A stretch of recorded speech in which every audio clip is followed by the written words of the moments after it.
Ήρθα στο σπίτι μιας φίλης να δοκιμάσουμε τα προϊόντα Προυβέ.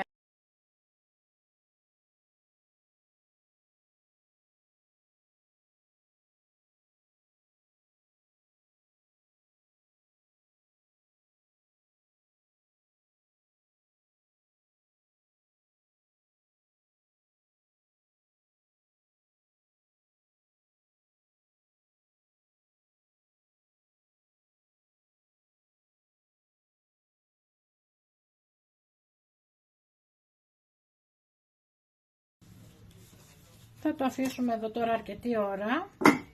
Θα το ξεχάσουμε, είναι πάρα πολύ λερωμένο, οπότε θα χρειαστεί περισσότερο από 20 λεπτά.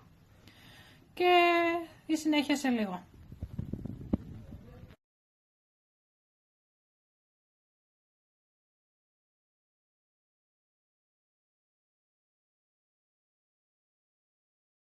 Και όσο περιμέναμε, βάλαμε και τη σίτα μέσα σε βραστό νερό με το grilled oven.